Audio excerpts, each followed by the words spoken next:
Hey guys, so this week I've been playing Dead Space 3, which is coming out on the Xbox and the PlayStation and the PC. It's a game where you go around in the future space and you fight these weird monster creatures where like people turn into weird monsters like and you fight them. But is it any good? I've played the last two and I liked the last two, but did this change too many things to make it fun? Well, here's my opinion, Dead Space 3.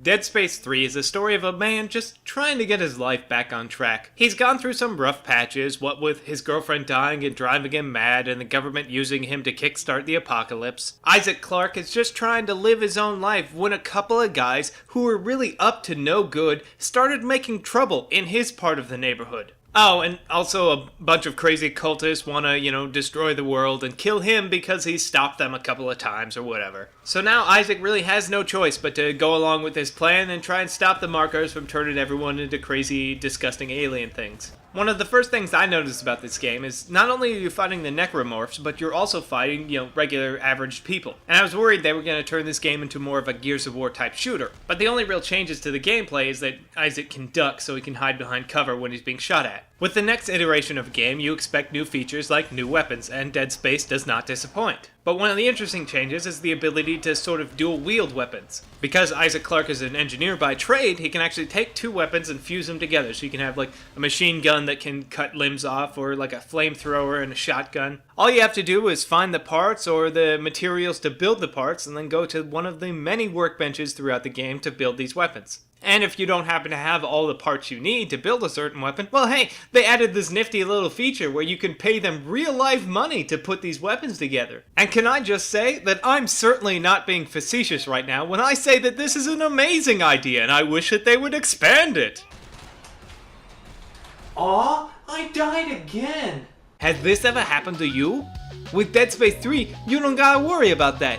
Simply take your parents' credit card and put it inside your console. Now, when you play in the video game and it looks like you're gonna die, we'll stop you from dying and like charge you $1 or something. Now you can play the video game, you don't even gotta worry about it being hot or nothing.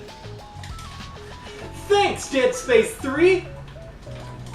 In all honesty, I don't think this feature is the end of the world, but it does set this really dangerous precedent where it's like, hey, free-to-play games? Let's do that, but in $60 games, because f*** the consumers. This time around, they abandoned that asinine multiplayer that they shoehorned into Dead Space 2 in order to, just justify an online pass. But in its place is online co-op, so you can play with a friend throughout the entirety of the campaign. If you activate an online pass, which I don't have because I rented this game, so I have no idea how the game changes if you play in co-op because they won't let me play it. But besides all that microtransaction online pass stuff, what is the game actually like? Well, I can definitely tell you this game feels like a Dead Space game. It's got everything you expect from a sequel. It's got new enemies and returning favorites. You walk down corridors and monsters jump out at you and you're like, ah! And then you slice them to bits. Sometimes you get to float around in space and collect junk and fight monsters in space. And the new location of this frozen planet adds a little variety to the gameplay. And they certainly didn't rest on their laurels when it comes to like, man, it's snow, we'll just make everything white and you can't see it. They somehow found a way to make all the snow drifts and mountains and all that stuff beautiful with all this gorgeous lighting and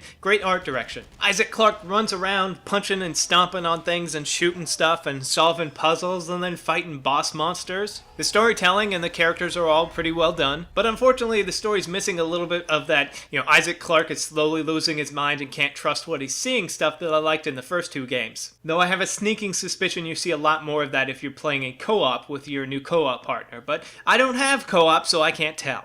Despite all my concerns in the business decisions that they made in Dead Space 3, it's a very solid game. It's what I want from a sequel. It's got more stuff. It doesn't, break the mold. It doesn't change what I liked about it, and it's fun. I wish I could have tried the co-op to see how that changed, because that might, I don't know if that detracts or if that adds to the gameplay. I have no idea. I didn't get a chance to play. But if you're looking for a sort of scary game, and other scary games have disappointed you, like Resident Evil, or maybe the thing I'm reviewing next week that is a horrible disappointment, then maybe pick this up.